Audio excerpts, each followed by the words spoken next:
Welcome to Forensic Friday, where we examine the intersection of true crime, psychology, and the heart of being human in the middle of it all.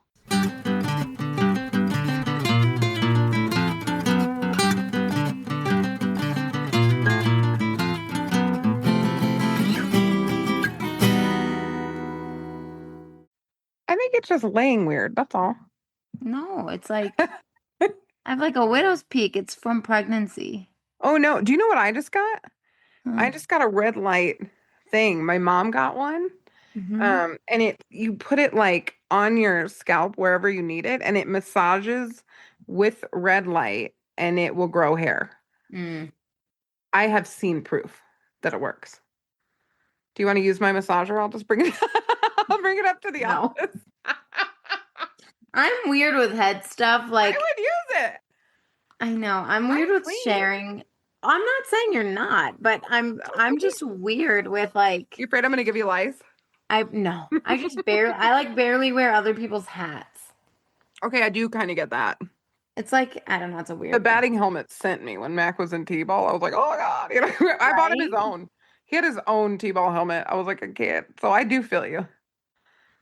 So Yeah. the reason I couldn't get Zoom working tonight is because I finally reset my software on my computer in my office. You know, the desktop. Mm-hmm. Guess when the last time is I did that. I don't know. 2022. So I get on there and I was really proud of myself. I let it run all night. Okay. It ran. I don't know how long it actually took because I went to bed, but I was like, oh Lord, it's going to be smoking in the morning, you know? So then I log in to get to meet with you and everything else now needs to be updated Oh yeah, I'm sure. because I'm like 4 behind. So Zoom kept loading with 2 of me over and over again. And I was like, oh my God, I'm gonna lose it. I called Garrett. I'm like, Garrett. And she comes running up the stairs. And he goes, Janine, I don't know. I'm not an expert in Zoom. I'm like, I'm not asking you to be an expert in Zoom. I'm asking you to fix this before I lose my mind. And Right. so he just like removed me from the meeting. And I said, babe, that's not going to work. Cause then I popped back up. Right. It was terrifying. Like I just kept popping up and I couldn't let you in. I couldn't even see you. That's Oh. why I was like just waiting and waiting to get in. So this is why, So and I funny. told Garrett, I literally looked right at him and I said, this is why I don't ever turn my phone off, update anything, delete emails. This is why I don't do this. I realize this is Well, a you gotta confirmation update it. bias. You've got to update it more often. I absolutely not, because every time I do, something goes wrong. That's because you wait too long. I know. It's a confirmation bias because it's been happening for so long. I can still remember my first little iPod. Mm-hmm. You know the little pink one? Oh, I died. That's still one of my favorite things I've ever owned in my life, was my first iPod. The Yeah. pink one. Oh my God, I loved it so much. Never updated it. Second I did, died. I also had a computer that almost burned down my dorm at CU. It was in a Veritech. Have you ever heard of this brand? No, but I also had this experience. Do we have to say allegedly? But anyway, it was 2002. And I would get this a Veritech. My dad's like, it's the same as a Toshiba. I think that's what it was. But Mm-hmm. it's not, because the fan would go rah, rah, rah, and then it would literally get hot. No, yeah, I had an HP and I had to Oh. keep a frozen pizza under it so it wouldn't overheat and turn off. Things the kids will never understand. Yes.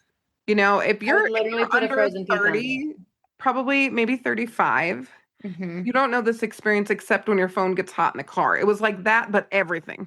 Same. Every Yeah. electronic got hot like that. Wild. It was a wild time to be alive. Yes, it was. Well, that's hilarious. You need to update your stuff more often. No, I'm never updating it again. I'm just going to buy a new computer in 4 years. That's my plan. I'm going to let it just slowly die. You're hilarious. I know. It freaks me out. And I don't know how to fix it. And Garrett just, poor guy. I've turned into my mom. Tina, if something stops working, you just hear, oh, what's the matter with it? You know? It's Like hit it. all the electronics have conspired against Tina. It makes my dad laugh every single time. So funny. You know, I'm turning into her one day at a time. I Yeah. hear that. There are worse things, though. Tina's a legend.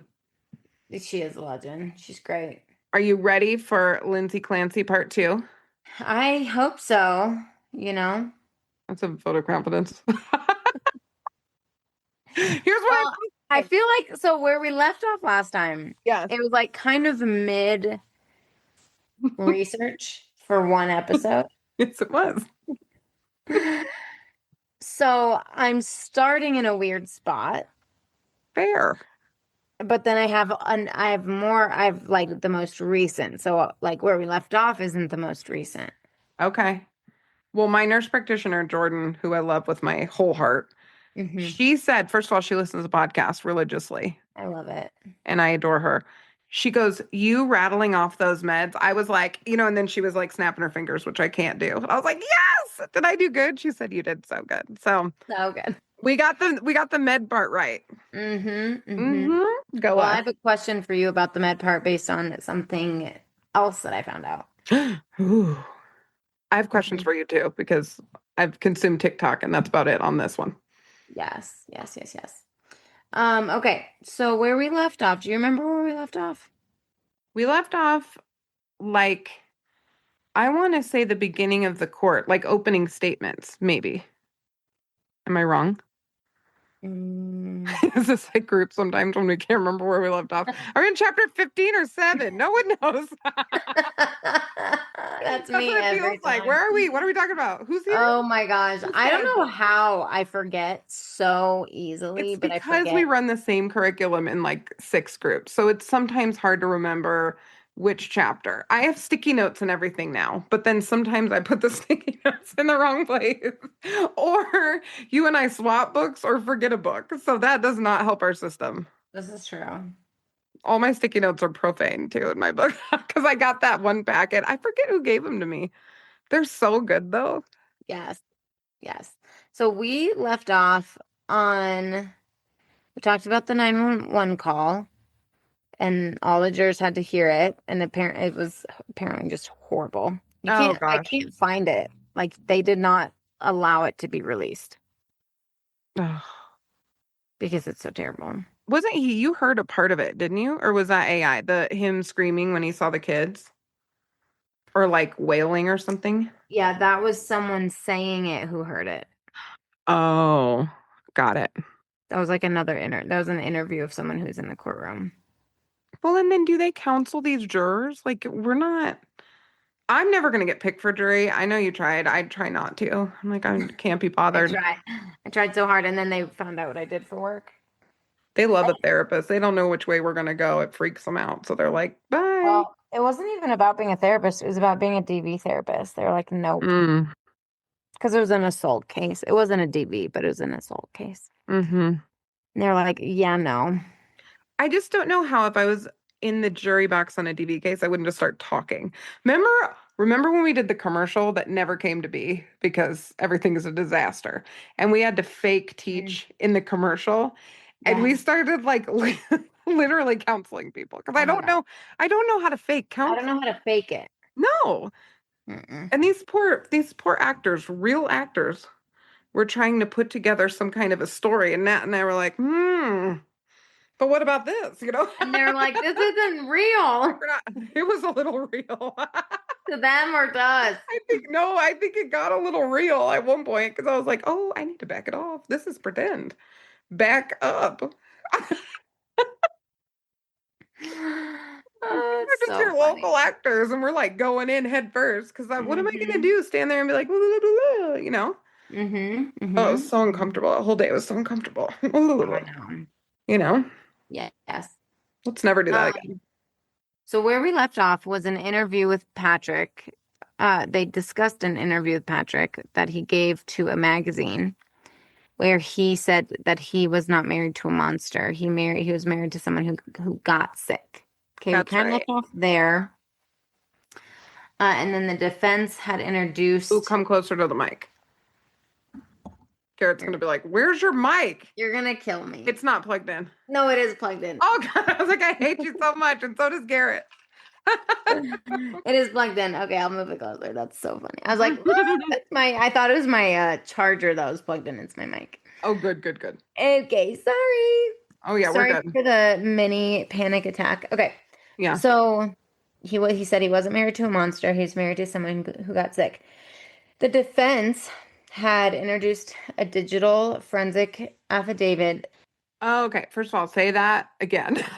But saying because it's like I think I skipped somewhere. you're like, and then it's like this because this.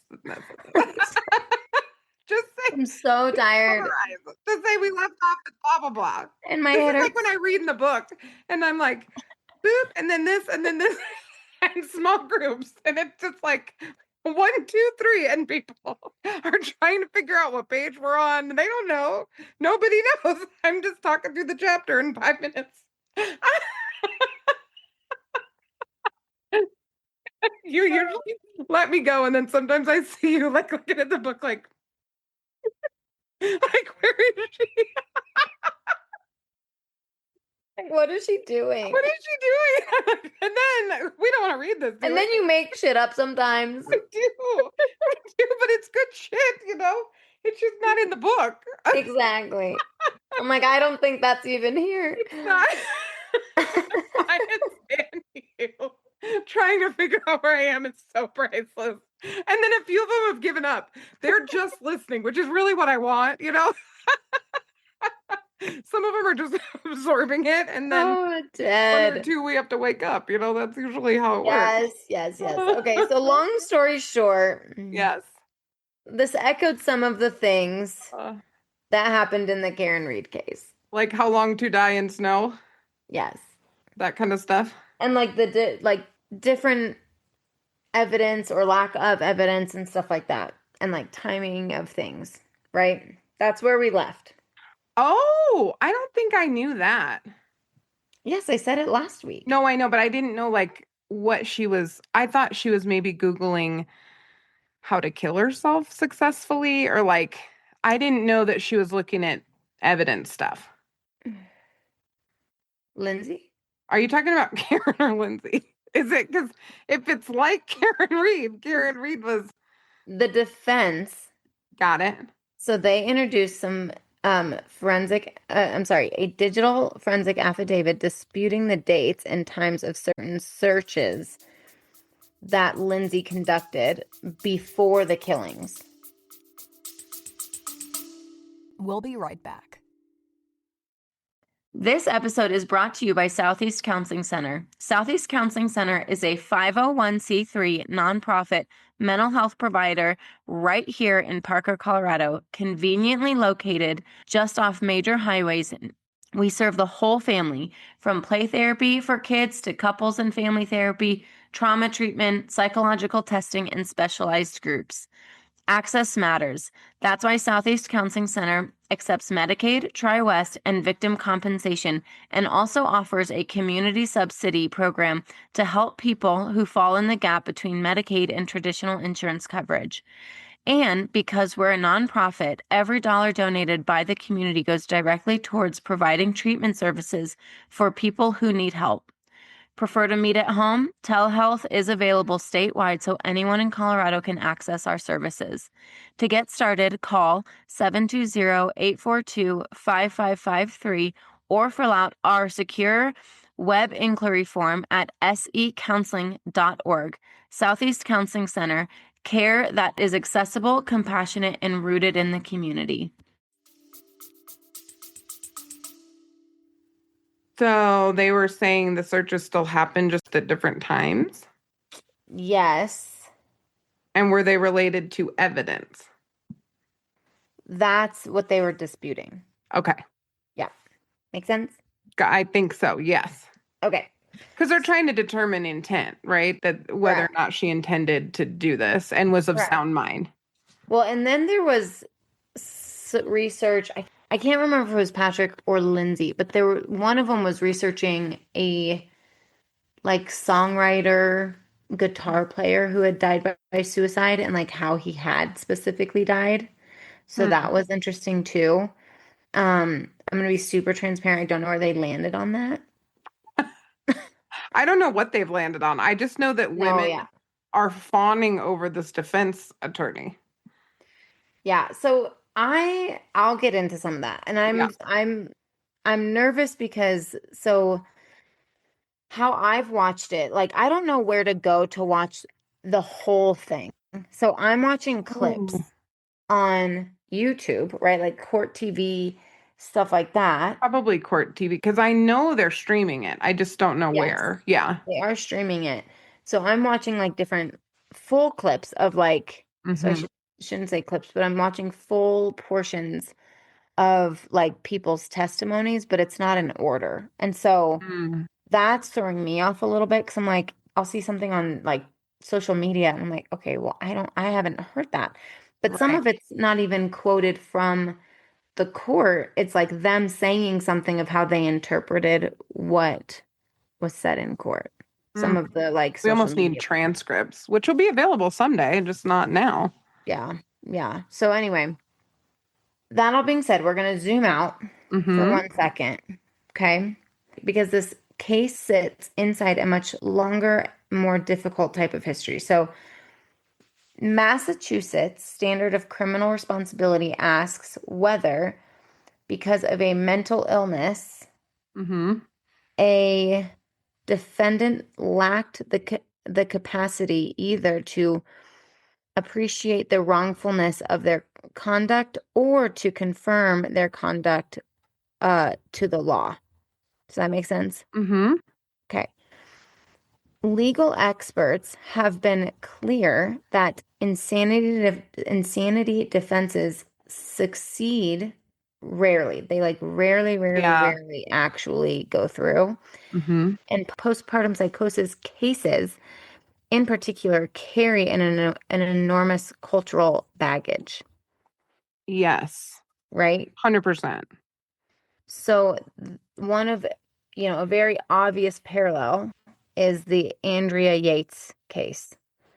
The Yes. Texas mother who drowned her 5 children in a bathtub in 2001. Mhm. She was believing, while she was in her psychosis, that she was saving them from hell. Mm. Her first conviction was overturned on appeal. At retrial, a second jury heard largely the same evidence and found her not guilty by reason of insanity. Mm. She was committed to a state hospital where she still is. Mhm. There's also Dina Schlosser. I actually don't know this case, but she was found not guilty by reason of insanity in 2006 after killing her infant daughter during a psychotic episode. Mm. What's the difference about Clancy's case, right? Mhm. The jury hearing this case in 2026 has access to 25 more years of research and clinical understanding of postpartum psychosis illness than the jury that first heard Yates's case, Yeah. right? So whether that translates into a different outcome, that's open. That's an open question, right? Mm. I would think that people having more awareness of mental health now would make Would them a little help. bit more sympathetic and would help her case. But I also, we have so much more even digital footprints that it's just complicated. Like, I don't know. Mm-hmm. Well, and I want to be careful because it's exactly the kind of case where it's easy to let sympathy or skepticism do the analytical work instead of the clinical picture, Right. right? So being found not criminally responsible is not an acquittal in any meaningful practical sense. It's commitment, often for years, to a secure psychiatric facility Mm-hmm. with a much less defined release timeline than Mm-hmm. a fixed sentence. Yeah, it's like the Slender Man chick who got out. And, Right. I'm not saying Lindsay is her. I'm just saying that was a case where she was institutionalized and then, Yep. took off. Yep. Yeah. Exactly. So it's not, as one commenter put it this week, it's not a get out of free jail card. Like it's still Out of a jail free card. Get out of free jail card. get out of jail free card, Yes, no, it's not. It's not. And I listen, right? I wouldn't want to be in an a criminally insane institution. No, thank you. Well, that's what I was just gonna ask you. Like, what do you think? Like, I mean, obviously, prison is terrible. Hmm. I wonder, do you know? I don't actually know that. I don't know this. What do you think women in prison do to women who kill their babies? Gosh, I don't think it's like men to the same extent because I think women Yeah, have a little bit more understanding of what it is to be a mother, but yeah. also how hard it is and the hormones. And I think women are a little bit more compassionate about it. But I don't think I don't think that I it would feel like go it's like, without attention and negative right. stuff. Yeah. Well, I feel like it's like you're either gonna be like completely on one side of it or completely on the other. And it's going to depend on what you look like and how you sound. If you sound reasonable or sympathetic and you make sense and you're aesthetically pleasing, they're going to treat you better than if you're not. That's just how women are. Women are weird this way, Mm-hmm. and we see Yeah, this clinically, but also just in life that I think that dictates quite a bit. And I hear that from women who've been incarcerated too, right, right. which is just a weird thing. Yeah. So we're gonna jump in to the trial, like what an update. We're jumping into an update. Yeah, yes. I want to Like, hear about the Apple Watch that went flying. That's what I'm here for. have you not seen it? I saw it. That's one of the parts I saw. So, okay. I feel like, and maybe this is just me. So, yes, he like tossed it ish, and it didn't. It landed on the table. The pill bottle is what fell on the floor.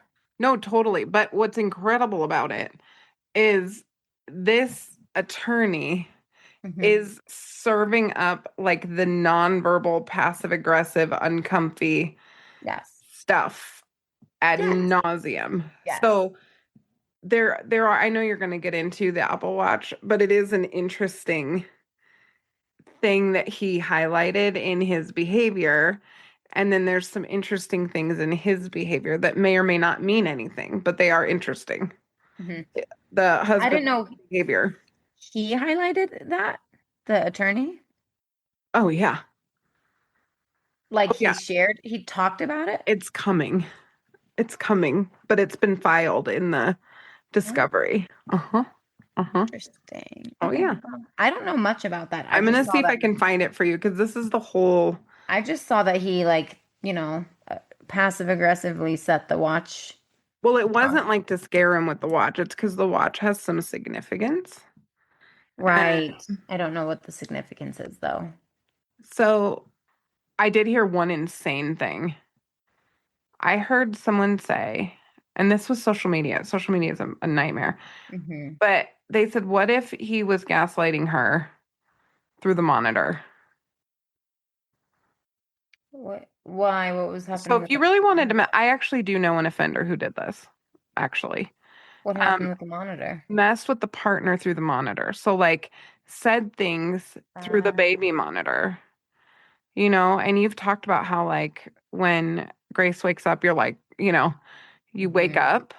But if you're suffering and there's like a blur happening, Hmm. you could really hurt somebody with that. I'm not saying that happened here. It's just it was Yeah. a weird conspiracy theory thing, but I was like, oh, that is something that if somebody was super sleep deprived and you messed with them, like that would be terrible.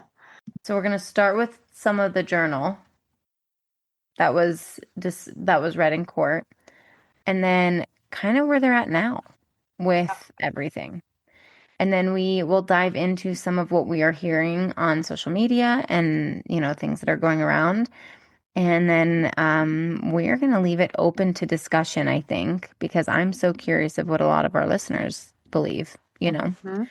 Gotten some messages on it. And, we had our poll that people voted on. So, but there is something particular about reading someone's diary out loud in a courtroom.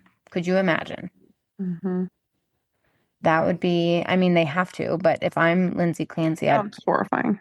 it's like so vulnerable, right? It's not a testimony. Mm-mm. It's not cross-examination. It's not polished at all, right? I mean, when I testified, I was not polished either, but I could have, I should have been.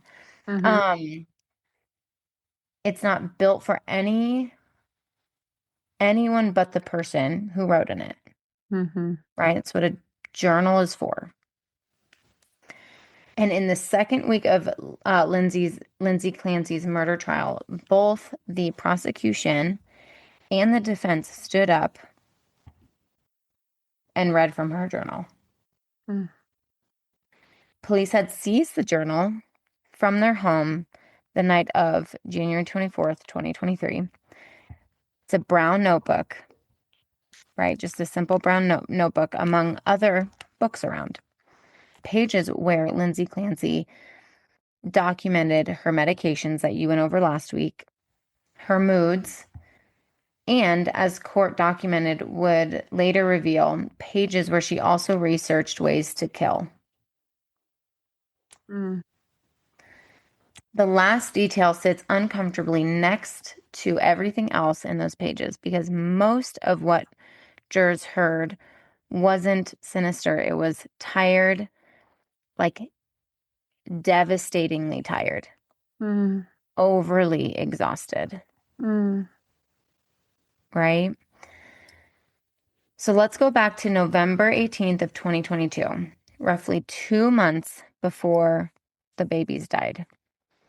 Lindsay wrote, "I'm so desperate to get a mental break from taking care of everyone that my mind is trying to find something physically wrong with me."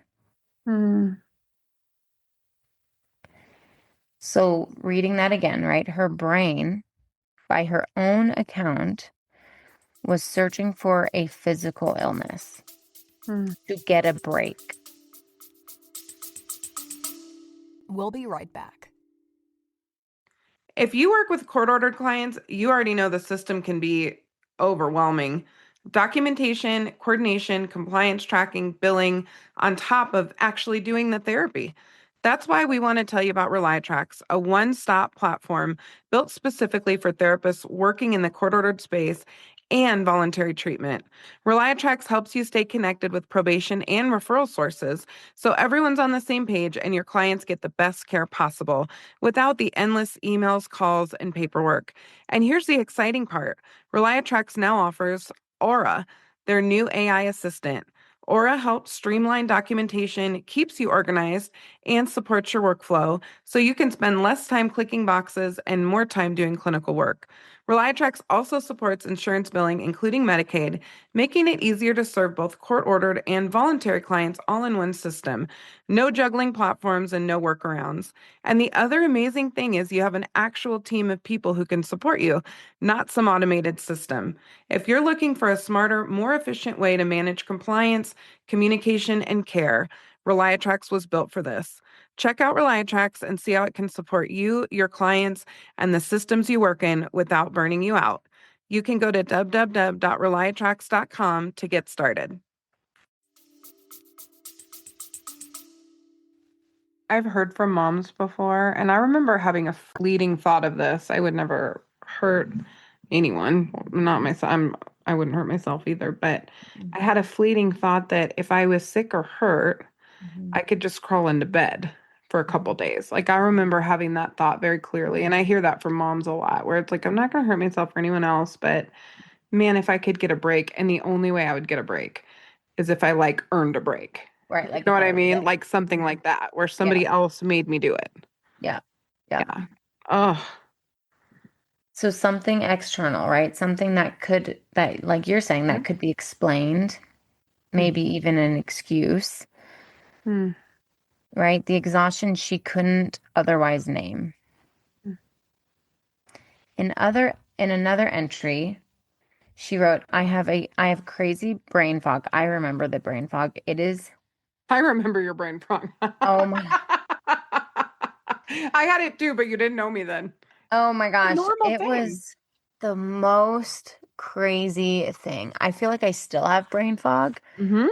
It's obviously not as bad as right after baby's born, but man, the brain fog is nuts. So one of the ways I found out I was pregnant before I ever peed on a stick is I took one of our old colleagues' Hmm. purses home, money and all. I did. That's so I took funny. her purse home. I took her money home. And I was like, whoa, what did I just do? What happened? I know. I mean, I could kind of see you doing that now. I don't know. I mean, you and I trade stuff all the time. Like our buck. Yeah, I pick something up on my desk. There's hot sauce, and then there's something else. I just leave stuff. Always something.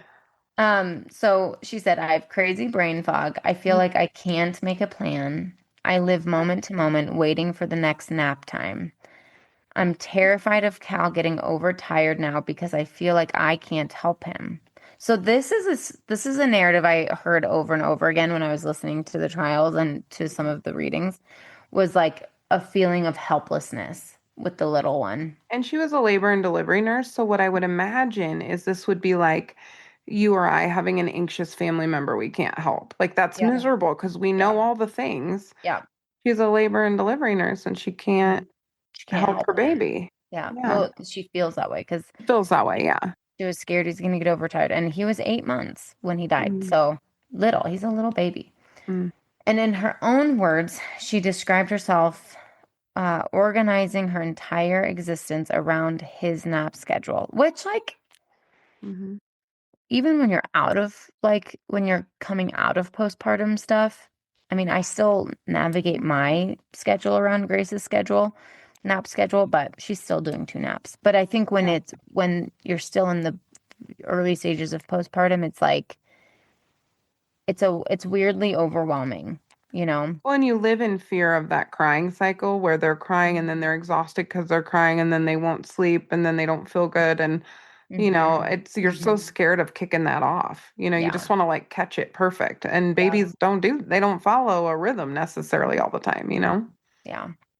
Mm. So not out of devotion exactly, but out of terror, like you just said, terror of getting it wrong. Oh yeah. She also wrote about guilt over sleep training Callan, guilt over not being able to breastfeed him, guilt about her plans to return to work as a labor and delivery nurse, a job where, ironically, she spent her days helping other mothers bring babies into the world.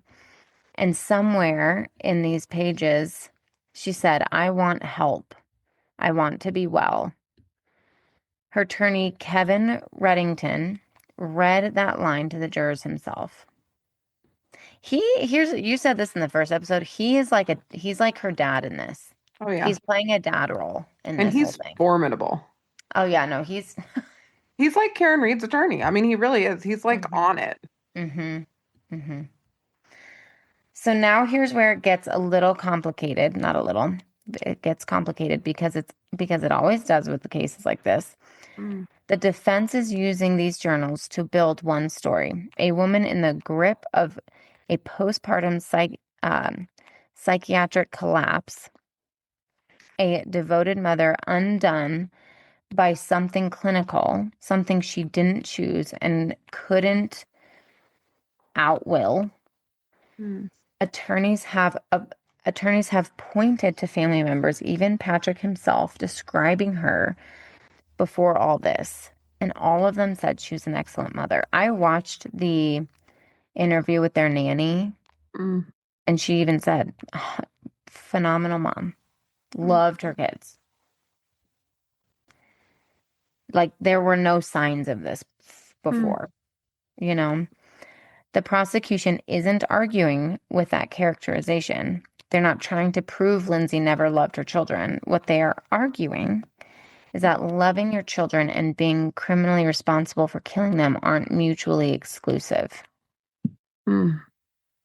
That the guilt, the fog, the desperation in those pages, real as it may have been, doesn't erase what she did. Mm. That evidence, they say, will still show intent. Mm. Right? Thoughts so far? No, I'm just processing as you're reading because it's so complicated, and I can feel a bias a tiny bit just Mhm. because I don't know. I don't know a single woman who hasn't had a hard time, let alone this. This just feels like an extreme version of it, but Mm. I'm trying to sit in like a critical thinking space as much as I Yes, can, it's which is hard. hard. It's real It's hard. so hard. I bet it's hard for those jurors, man, because we can sit here and kind of think about it, but we don't have any pressure to make a decision or land somewhere necessarily, you know? Mm-hmm. I Oof. know it's hard. So it struck me reading through the reporting on this, and maybe you'll feel the same way, is the timing. So these journal readings came in the same week jurors sat through testimony about Callan's autopsy. The same week, Lindsay reportedly sobbed and shook at the defense table, covering her face as the medical examiner described his cause of death. So, on one hand, a woman breaking down in real time in front of a jury over what happened to her son. On the other hand, that same woman's own handwriting months earlier, quietly documenting how much she wanted help and never fully getting it in time. Mm. Right? I don't think either of those things cancel out the other, Mm-mm. right? I Mm-mm. think they are both true. Mm-hmm. And that's the discomfort at the center of this entire case. That's why this case, obviously, this case is massive. Oh, It is yeah. massive. Not just for the jury deciding her legal fate, but for anyone trying to hold both realities at once, right? And this is like literally years in my job. Like, we have to hold the reality of, like, we sit with people who do horrendous things Mm-hmm. and then also have to understand that they are a human being. Mm. And most of the people we work with don't want to hurt their families. Yeah, I would agree with that. You And know what I mean? I'm working on a pre-sentence eval right now, and it's interesting because that is so loaded. Like, we do so many post-sentence, which is like, okay, the court's made their decision. We are evaluating what's the best course of treatment. Mm-hmm. This has a little extra on it because you're actually determining amenability for treatment before it's ordered, Mm-hmm. and to a degree deferred judgment. So this is where that decision gets made sometimes is this person low enough risk for a deferred judgment? Mm-hmm. That's a lot of pressure, man. I mean, Mm-hmm.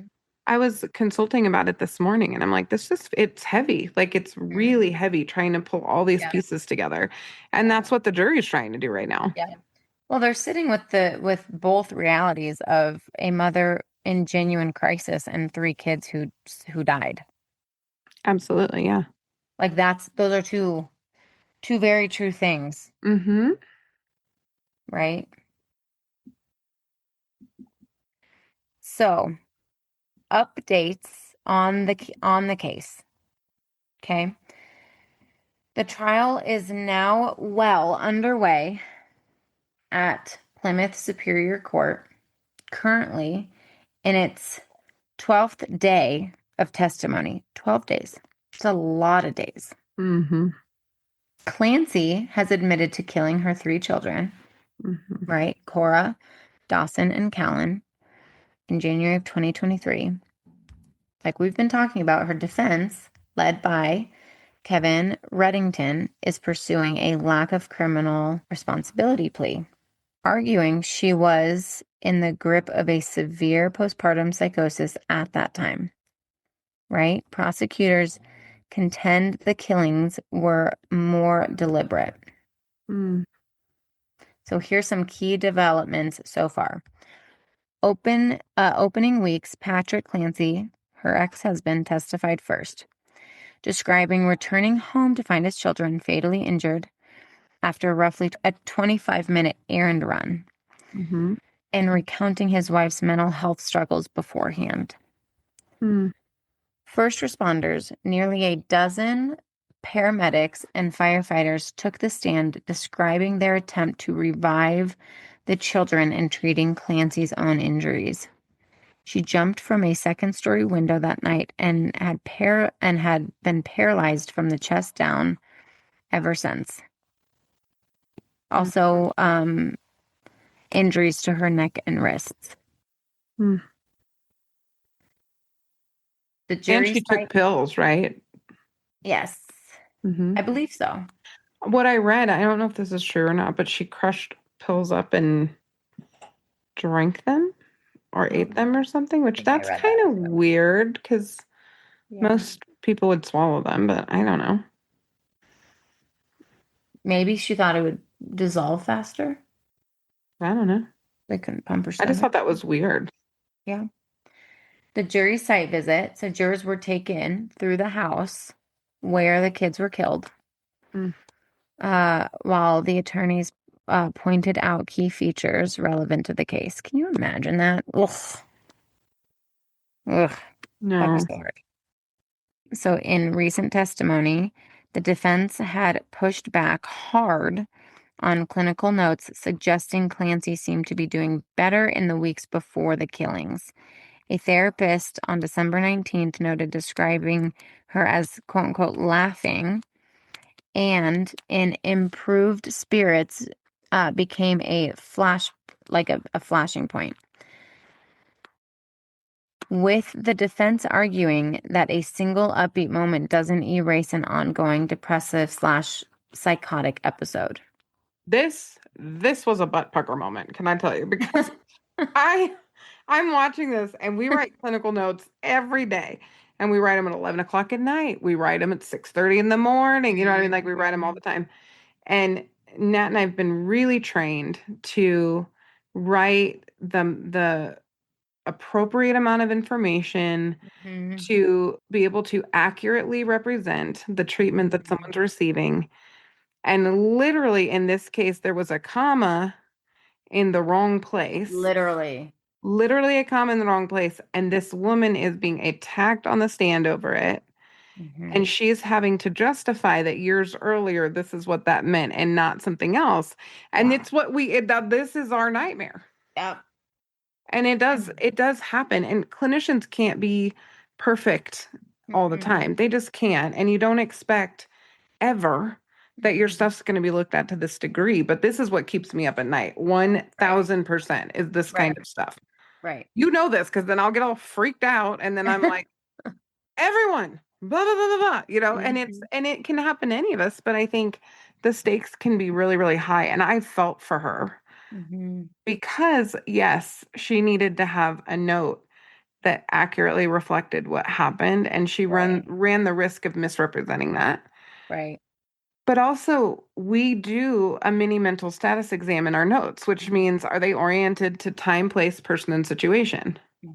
That's mini mental status exam, right? We sit with them and we figure out, is their thought process linear? What's their affect and mood? Like we screen that every week. So if somebody is notably a little bit better, in our world actually makes us a little bit nervous, but that's because we're always kind of attuned to some other things. And it is true that sometimes when people are depressed, if they have a good week, you got to be a little bit careful and they're on a new med because we actually do know the suicide rate tends to go up when that happens. Yeah. But she may have just been having a better day. Right. And clinically, you're going to represent that. You're not going to get it perfect every time. So I felt for her and myself. I was like, why did I choose to do this? I'm an idiot.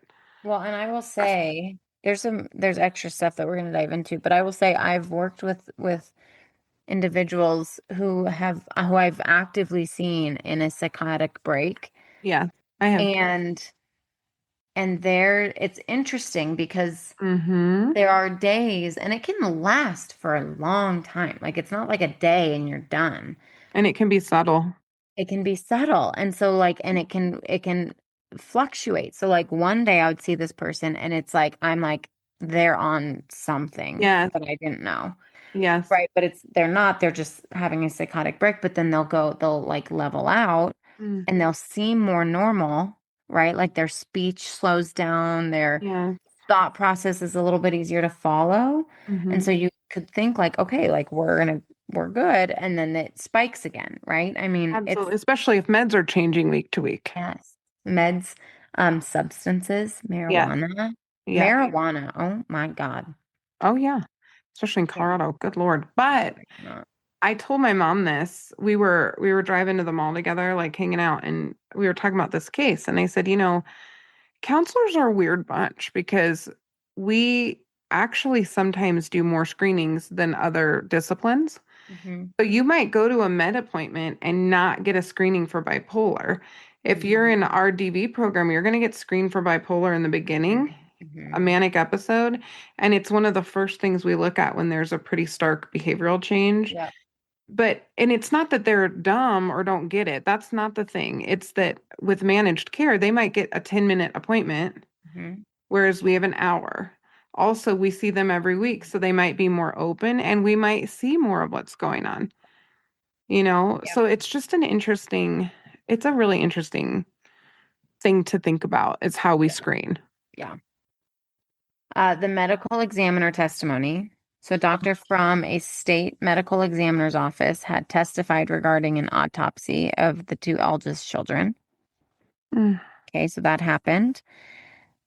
Logistics. So, Clancy's paralysis has made her transport to court a recurring legal battle throughout. So, her team has argued daily medical van transport is necessary given her condition. I didn't even realize that they were arguing about this.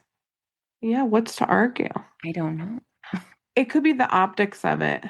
So if Yeah. I'm thinking of the we have got to do the Johnny Depp Amber Heard trial. Yes, we But do. I'm thinking about the fights they had about showing up and who would be there and what kind of photo op was it. If I'm a Yeah. smart attorney, I'm not saying that's what's happening here.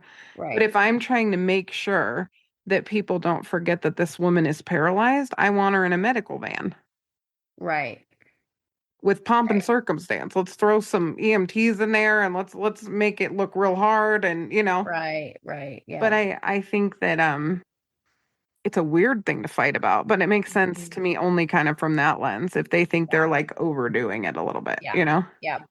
Which who's to know? I don't know, but I have no idea. that makes sense in my brain. I know. They're expecting the trial to run 6 to 8 weeks total, Oh my gosh. and we're on the 12th day. Don't they pay those people like $50 a week or something? It's something terrible. It's nothing. This is why I don't want to get picked. Don't pick me. I know. I'll analyze it on the podcast. Don't pick me. Right. Yeah. Now that we do this. So obviously we have more testimony coming, right? Expert psychiatric testimony on postpartum mental illness is still to come. If convicted, she faces life in prison. If found not criminally responsible, she'll likely be committed to a state psychiatric facility instead, right? Oh, geez. So here are a few of the things that I found really interesting in some of the updates that I recently heard. Mm-hmm. So Rebecca Gelada, she's a psychiatric nurse practitioner. Mm. She met with Lindsay Clancy and Patrick Clancy and expressed and testified in court that she suspected Lindsay had underlying bipolar disorder. Mm-hmm. So it's interesting that you mentioned bipolar. Yep. Right? This is important because there were a lot of medications they had prescribed. Mm. One of the things that was noted is that potentially some of those medications would not have lined up well with bipolar. No, especially the first one, SSRI. Brr. That's like one of the things you don't want to do. Exactly. Gasoline on a fire. Also, during one of her appointments, she did not note, but it was noted later that she had taken marijuana, like a gummy, and did not disclose that with her team. Mm-hmm. So based on those things, Buddy.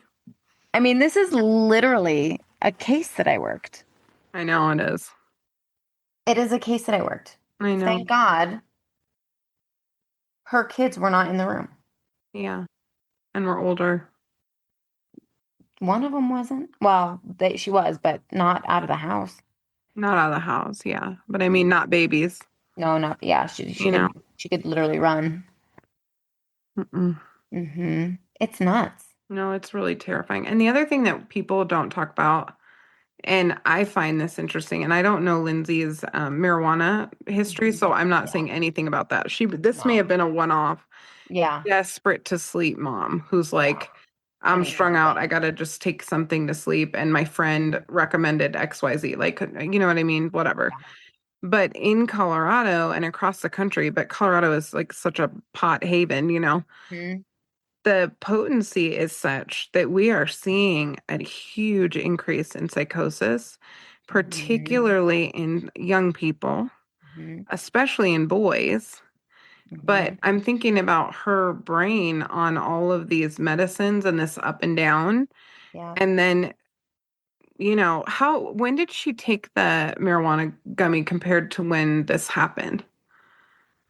So I believe, if I understood it right, because I was listening to it while I was um, cooking dinner, I believe it was before she hurt the children, obviously. I don't know how. I'm wondering how long before and like, how did they find out? Did they do? I think probably through a test, probably.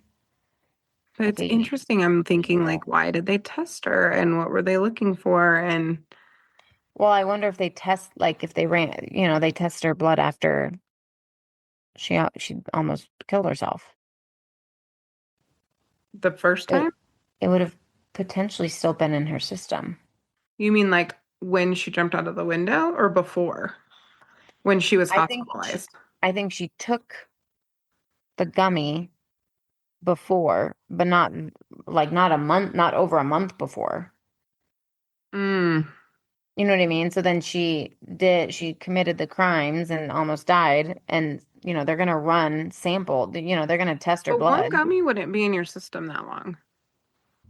So I'm so curious, like, was there something deeper going on there? Right. Or did they check it because she had some controlled substances too? Oh, maybe. So like I'm wondering if, like if you get pain meds, Mhm. they do urine screens to make sure that you're not overusing, using with other things, your Mhm. levels are staying where they're supposed to. I don't know if they did anything like that with her. Yeah. Yeah. Or she was hospitalized multiple times. So She was. was it one of the other hospitalizations that they picked it up? Right. Yeah. I don't know. I So don't. I'm going to research that. Now I'm curious. Yeah. Yeah. But I'm thinking, I'm sitting here thinking like, okay, so if there's a possible bipolar diagnosis, there's all this medication mismanagement, in my opinion, Oh, 100%. Yeah. right? And then you sprinkle in marijuana, and I don't know how much she was using. She could have been just the one gummy, but I have no idea. Mm. It is literally a recipe for disaster, Oh, for sure. you know? Well, in my nurse practitioner, I am a freaking therapist. I meet with her every 6 to 8 weeks. She puts eyes on me. We have conversations. She knows how I'm feeling. She's monitoring things very closely. I'm very open to that. Thankfully, I'm like, yes, watch me like a hawk. I don't know, whatever. I don't have anything to hide. But I do think that in this case, she had a lot of management happening. They just all had a different theory. And it just breaks my heart because we teach our team Occam's razor. We teach our team look for the most likely thing first on purpose so that everybody's not diagnosing people with these weird one-off janky things that mess everything up. But Right. this is one of those cases when that was the thing. And we didn't catch it. Right. But every part of her psychosis to me is credible as a clinician. It is. The command hallucinations, which I've heard so much online about it. I must have a sympathetic algorithm because I'm getting like a little bit less of the, she's crazy, put her away forever. I haven't seen a ton of that. That doesn't mean it's not out there, but Right. command hallucinations are so challenging. And I've worked with schizoaffective and schizophrenic clients, and literally one of the ways that I can help them with medication compliance is I work really closely with their prescriber, and then we teach them, hey, this makes the voice stop. And they have to believe that over a long period of time, and they still go on and off their meds all the time. Yeah. And so it's just, it makes sense to me. And I don't know if she's testified about this yet or if it came out in a different way. I don't know. But the voice telling her to do it now, do it now, do it now. That's a very real command hallucination that people have. Yeah. And it is so compelling because you're so vulnerable and you're looking for relief. So it is not out of the scope of reality that this voice was telling her this, and she felt so strongly like she needed to do this thing. It does not excuse it. It doesn't make it okay. It doesn't, we lost 3 babies, but people a lot of times don't understand how severe that is and how bad it can get. Yeah. Yeah, it's nuts. I mean, yeah, postpartum stuff is just insane. It really is. What are some of the things you're seeing or reading based on people's opinions? Well, I think people are looking for, it's like when there's a shooting and everybody thinks it's fireworks, even if it's January 12th. Like, our brain looks for something less upsetting. We're literally hardwired to look for the least terrifying thing first, because it's all we can handle, and we'll respond better if we think of the least terrifying thing. Yeah. I think people are having a really hard time with this one. And so they're looking for anything that points to the husband, because we know it is more likely for a man to kill his wife than for a woman to kill her children by a lot. Yeah. Not even close, right? Yeah. So I think what we're seeing in mass is people trying to put Figure it pieces out. together. And I have not gotten super deep into this, but I have not seen a ton of evidence that's come up so far in court that points to that. The issue with the Apple Watch, this is why I'm trying to find it, because I thought this was interesting. It was some debate around steps, and this came up in the Karen Reed trial too, going up and down stairs, that it won't track steps if you're going downstairs. I think that was what what they said. And so they were looking at like the stories climbed during the time when he was at the convenience store, when he went to the drugstore. And when he was at the drugstore, he had some things in his hands. And the thing that's weird about social media now, especially with AI and even news, honestly, the news gets duped too sometimes. You can't tell what's real or what's been AI generated or, what's factual. So I'm trying to find like in the court transcript or summary or something. So I have something. What did you find? Have they discussed it in court yet? Or is it just people saying random stuff? Because the Apple Watch was in the dresser drawer or in the nightstand drawer, which was weird because she wore it all the time. So, yeah, so prosecutors are using Lindsay's Apple Watch and iPhone activity as evidence of premeditation and rational functioning that day. So, their argument right now is digital evidence on her Apple Watch and iPhone showing normal daily activities. So, sharing photos, mapping errand routes, calculating time while Patrick was out proves, in their thought, right, in their minds, proves that she was rational and aware of her actions, which would mean that it was a calculated plan. So she was coherent enough to plan errands, plan errand logistics, and like basically down to the minute.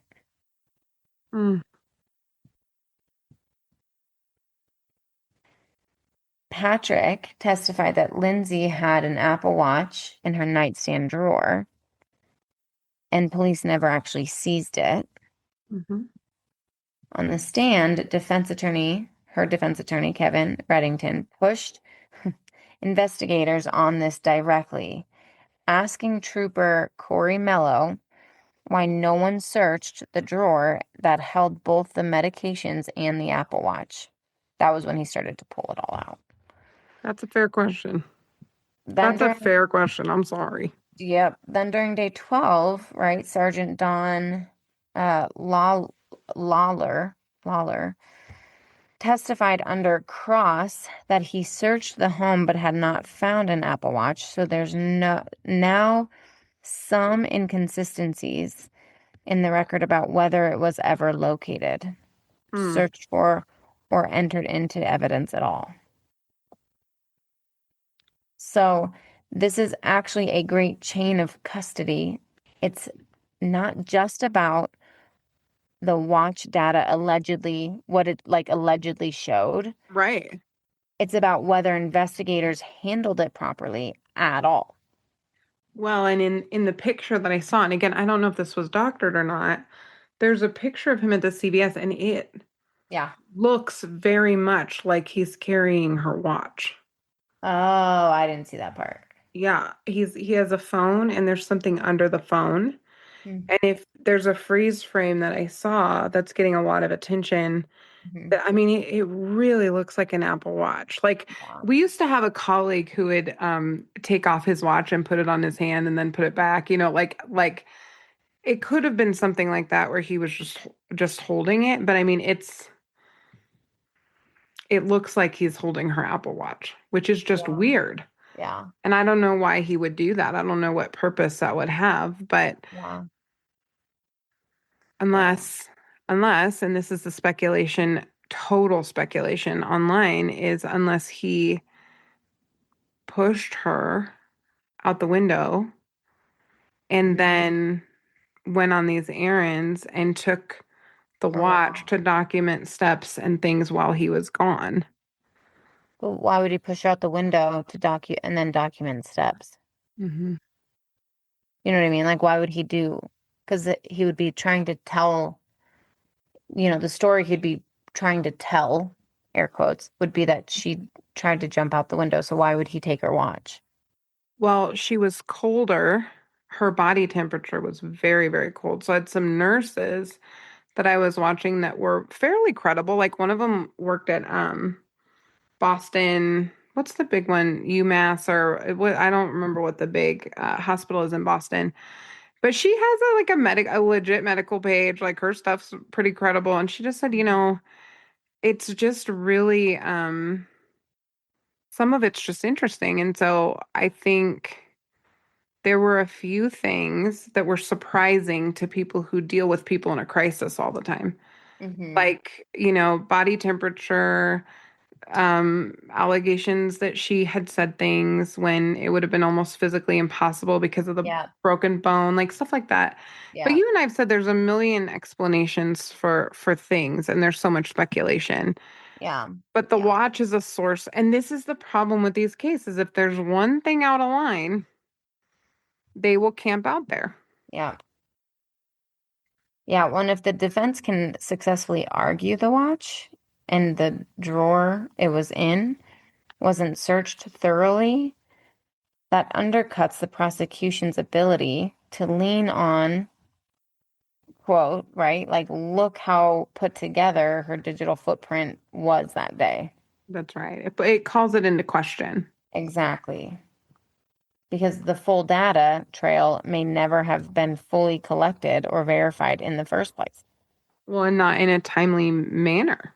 Yeah, it's hard. This case is really tough. And I will say, even to what you were saying, Patrick Clancy testifies, he was, asked her what happened. She said she jumped out the window, asked where the kids were in the basement, and then EMTs and officers asked her a bunch of questions and she couldn't answer them. Couldn't say anything. She couldn't say anything. And so it's like, what is happening with that? It's weird. I don't know. Also, we know what trauma does to the brain, head injury. Like, there's so many things. I don't know that there's a way to know exactly. But Yeah. if this attorney pulls up enough doubt, Mm-hmm. you know, I just would hate, this is my fear, I think, as a provider who works in the judicial system, is if my work, and I think this about all the evals we do and everything, if my work hurts someone because I missed something, I Mm-hmm. would just feel so terrible. And also, we're just people trying to do a job and we're going to miss things sometimes. So it's just, I just feel the weight of that responsibility, Yeah. I think. Yeah. I know it's a And lot. it's uncomfortable and it should be uncomfortable. If you ever like are casual about this, then stop doing it, because there's a lot. It's just, it's interesting and stimulating and so important. And Mhm. you and I are really passionate about it because we want to bring critical thinking. We don't want to bring bias. We don't want to be hired guns. We don't want to do all this crazy stuff that happens in the system. Yeah. But it's just weighty. So weighty. So weighty. So this reminds me Well, of that. yeah. Yeah. It's insane. Well, and that's the thing. Like, a lot of people are speculating like I saw this one Instagram. It's like Lindsay admitted it, Patrick admitted it, like that she killed the kids, Mm-hmm. right? Everyone on both sides of their teams, all the Mm-hmm. attorneys admit it, said she did it. And then everyone else in the public, it says Patrick did it, which is just interesting. And it's like to what you said, we're trying to find the path of least resistance. And, in this case, it's like you said, men tend to, they kill their wives more often. And they're also comparing it to the Chris Watts case. Well, and that's Um, the story that women feel the least validated in, hmm, is the men are scary, the women aren't crazy. So I think society as a whole, women in particular, we want the world to understand that men can be dangerous. And so you mhm, and I work, I mean, we're a lightning rod in that situation for sure. mhm, But I think sometimes women rally because they haven't been believed before, or things have happened to them and they've been questioned to death about it or whatever. And so mhm. this feels like a place to like draw a line in the sand and say there's no way that she would do this to Right. her kids. But the evidence, is going to be what it is, Yeah. you know, Yeah. and I don't know enough to make a speculation really that he could have done something, but I think they should check it the hell out just on statistics alone. Like they got to make sure Yeah. they know what they're Yeah. talking about, but it's pretty painful Yeah. situation. Well, and I mean, I think the hard thing is, and I know there's like a lot of stuff about like, she wanted him removed from, I think, power of attorney and to give it to her Hmm. parents or something Hmm. she had done. So Which makes obviously, sense because he's remarried. I mean, so like, right, right. yeah. But I don't, was that right after she jumped out the window, or was that recently? Oh, I don't know. That I don't Right. know. So that's what I'm saying is like if it's recent, then it makes sense that she wants him removed. And she's like, yeah, Mhm. duh. But if it was right after, then it's like, okay, but why do you want your husband removed? Well, and there was a moment that I saw like maybe a 10-minute clip, and there was a moment where he was testifying and something like struck a nerve with her, and she kind of like got this very, because her affect's been super flat. I mean, she is medicated. Mhm. And She's it, either super flat or she's like sobbing. yes, yes, but it's Mhm. almost catatonic. Mhm. Like it's just, even when she's like weeping, it's like she's just, See, I felt that way oh, about him. oh, him too. Absolutely. I feel that about him too. I feel like he's also probably really medicated right now. Oh, I'm sure. But um, I'm looking at her and she had this moment where her face changed, and I was like, Hmm. that was weird. And so people online are like, that's when she realized that he told her this happened and it didn't actually happen. I'm like, okay, calm down. But there was a Mhm. moment, like I know people, and the something hit Happened. different, and it was when her attorney was going in on him, and you could see her kind of Mhm. like, huh. Mhm. And this is not this woman is not putting on theater. This is not When we talk about Johnny Depp and Amber Heard, that's theater. That was nuts. So This annoying. is a whole, we really need to do that case. We need to make time to do that. The other one that you need to do is Scott Peterson, Lacey Peterson. We did that one. No, all the updates that everybody thinks he's innocent and all the findings and blah blah blah. I can't do it because I can't stand him. So somebody else needs to do it. I'm a foregone conclusion. Change my mind, you know. You're But hilarious. yeah, but that feels like a case too, where for me it would take as much mental effort to let him off the hook as it would to put Lindsay's husband, ex-husband on. Like Mhm. you would have to suspend some level of doubt Yeah, to believe that. That's harder to believe. And I feel that right, about Scott Peterson too. Like, right. you know, Yeah. boats and whatnot. So I'm curious, what responsibility, if any, do the treating providers bear here? Oh God, this is such a hard question. How does a civil malpractice claim interact with a criminal defense built on the same facts? So I'm going to help a couple sisters out for a minute because here's what I think. I think they needed to screen better in the beginning. I also think this was a little bit needle in the haystack. And they didn't like put her on Seroquel in the first 5 minutes. No one does. That would have been egregious, right? Mm-hmm. The documentation error is significant, but it doesn't materially change what she was saying, and she was able to explain it. Mm-hmm. We are great at predicting potential for violence, although in this case I missed that too. We cannot predict actual violence very well. We still can't. Right, We can get right. real close. We can get in the tail of the bell curve. Like this looks really like it Mm-hmm. might be a thing, but we're not good at predicting it. And nobody could have predicted necessarily that she would kill her children. And the way the laws are written, you cannot just put someone in inpatient indefinitely. Mm-hmm. It's so challenging. And so I'm not defending them. I don't think that they screened well enough. I think this woman was trying to get help.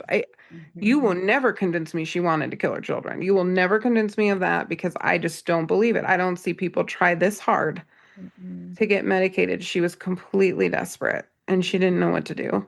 Mm-hmm. And she's a nurse, so she's trying to manage it too. So she knows they're not figuring it out, which is a terrible feeling. Mm-hmm. She knew enough about the body to know that this isn't helping, nothing's going to help. And I've worked with moms who can't sleep and stuff, and it is so scary. Like day 4, day 5, you are not okay. Yeah. Imagine having a manic episode and there's no come down. That's what this feels like because the meds are keeping you up. And so then you stop them because you think it's not working. And then the bottom falls out and you're in a hospital. So, I mean, I really feel for her because I just think she was going 100 miles an hour towards a terrible ending.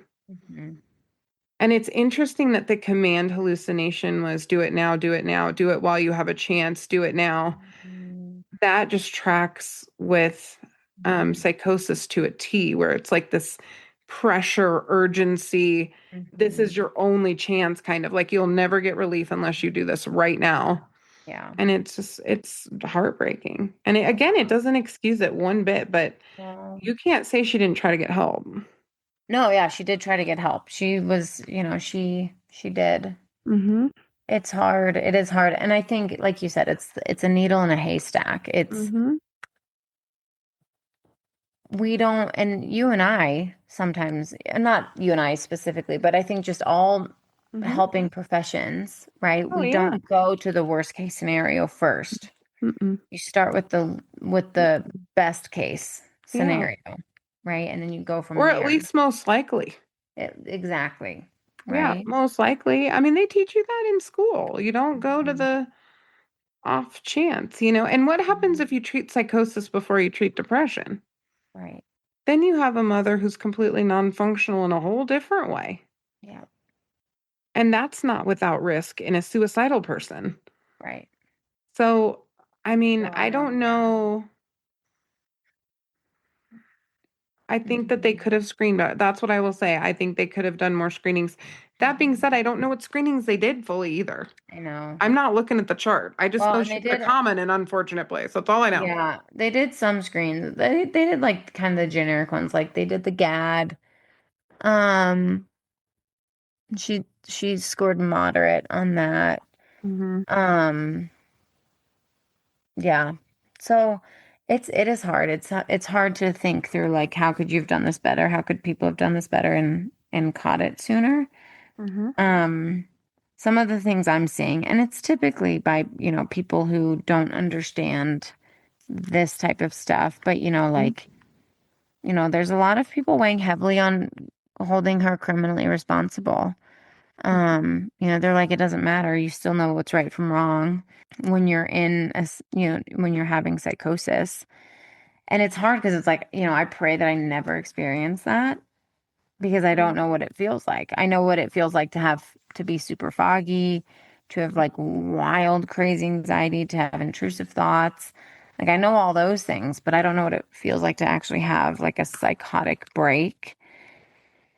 I think And the so, closest would be people who, and you and I have worked with some very interesting cases in the past, but I have not, you have not, to my knowledge, used hallucinogens, okay? I could never. I like my feet on the ground. I can't dissociate if I want to. I don't even I know how don't to even want daydream. when people are like, it opens up this whole new realm of spirituality and blah, blah. I'm like, I don't want that realm opened. Me neither. I'm And good. I'm good. I literally Mm-hmm. have not played a day in my life. I would do paperwork as a child. I'm not trying to escape. Mm-mm. That's not something I'm trying to do. But when people have a fundamental break with reality, which is what psychedelics do, Mm-hmm. I have counseled people who've had a really terrible trip or they've seen a shadowy figure or whatever, and they can't escape it. And this is that times 1,000 because that figure, that voice, that whatever it is telling you what to do. And you don't get any relief until you do it. And this thing is getting bigger and bigger, and you're getting smaller and smaller. Mm-hmm. Oh my God. I mean, it's terrifying. Like, so I think that was what happened to her. That's what I think. Yeah. I think that's what happened to her. And wherever the jury lands, like, Yeah. I don't know, but I Yeah. do believe her. I believe her that happened to her. Oh, yeah. I believe her. I think I bounce between the two options that are, that's currently But going on. that person, when you are that Mm-hmm. disconnected, you and I say labor and delivery nurses are the best people in the world. Best, Literally. top shelf people.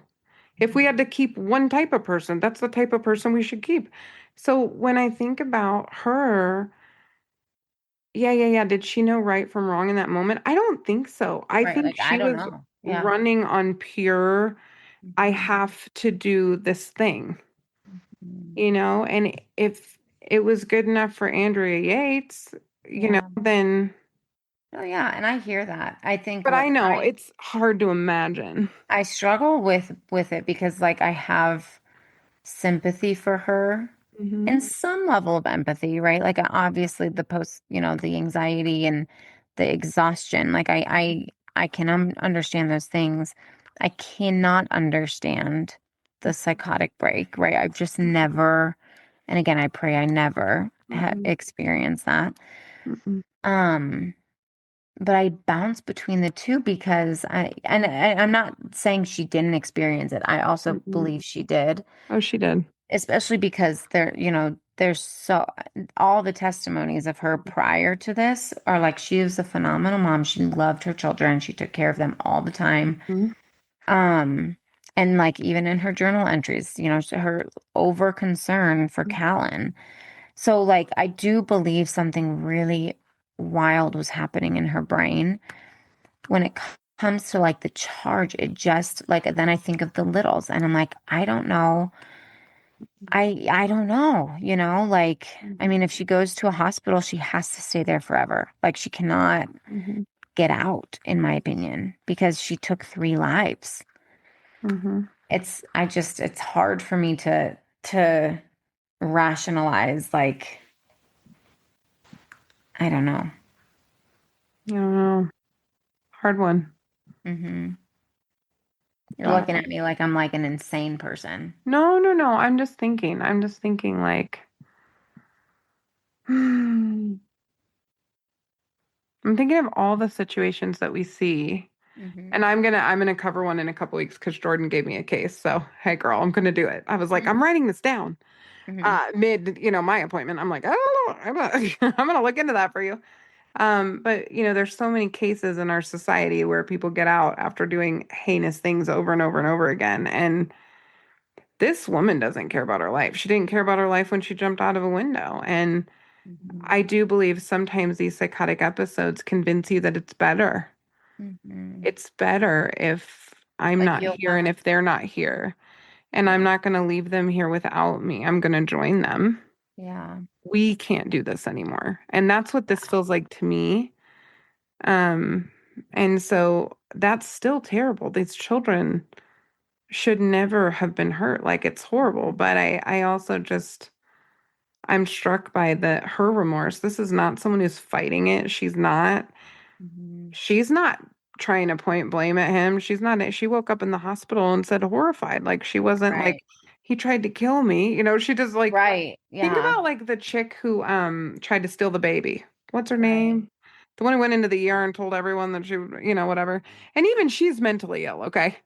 That brand of mentally ill, it's much harder to get my sympathy for just because the behavior's so obnoxious and like lying and just weird crap. Yeah.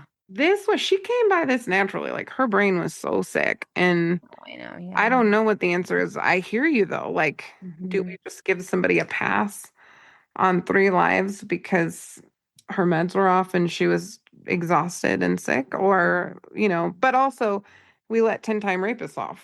So I don't really know. Like, Yeah. I don't know. Yeah. It's sad. I just feel sad. Yeah.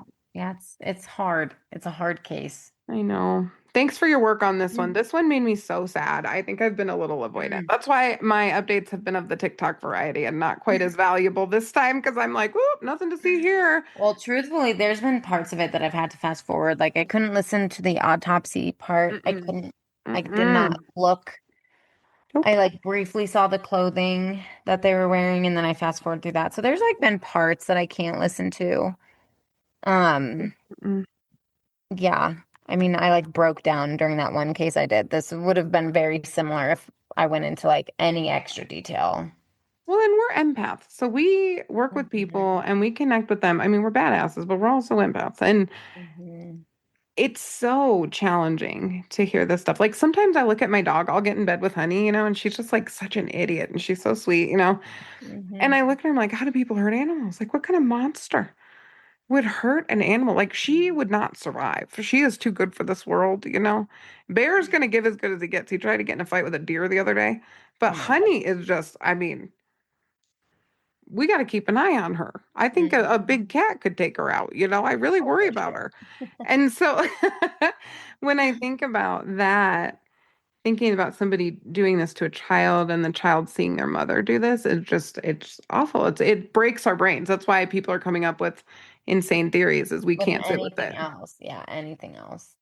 And if he had anything to do with this, I mean, Hmm. oh my God, But I also feel like there's this other part of me because I agree with you. I'm like, if he'd had anything to do with this or like, Hmm. gaslighting, if that's a Hmm. true thing. But I also think like if he didn't, Hmm. he's having to relive this Oh trauma yeah. Oh yeah. and look at his ex-wife in the face. She's paralyzed. Like When people are like, he moved on so fast and he this and that. Okay, men always do. Men that's what always men make. are not, they don't do well alone. I'm No, they sorry. I hope don't. I'm not offending y'all. Hello to our No, it's listeners everywhere. statistically true that But men they move just on don't do well faster than women. alone. They Yes. do. They do. And so here's this grieving, upset shell of a human man. He's going to find a woman. That's what they do. You know, Hmm. that doesn't make him a monster who killed his wife. It's not a good look in a situation like this, but it is what it is. Yeah, but I mean, I think it's, he's doing the best he can potentially, maybe not. Potentially. Yeah, we don't know, man. But, benefit of the doubt would say that He's just a typical guy who couldn't handle being alone. So what's our typical guy who can't handle being alone? We're gonna catch some crap for that one for sure. So what's our homework? Statistically, it's literally there's like statistics that talk about Oh it. no, there really are. I mean, and when we say it to like a group of men, they're like, "Yeah, it's true, it's true." Like I complained about her, but I couldn't live without her. And it's like, well, yeah, So our homework is to research the watch. I'm going to research the watch situation and see if that's just TikTok or if there's something to that. And then we're going to make sure that there's nothing pointing at him, and we'll get back to you. Yeah, I don't think there's going to be any evidence I don't pointing think at so him. either, but I'm going to scrub the internet and just make sure. Well, yeah. Yeah. Within reason, because the girl's got to Yeah. work and sleep and do all of those things. But Oh my gosh. well, thank you for bringing this one. I know this one was a toughie. Yeah, anything with kids, y'all, just kills me. I know, but we'll see you guys next week. And we have a couple cases we've been working on for a while and one that I got from my buddy Jordan. So we will see y'all next week. As always. Bye, forensic friends. I'm Janine. And I'm Nat. And as always, thanks for listening and join us next week for more crime, psychology, and heart.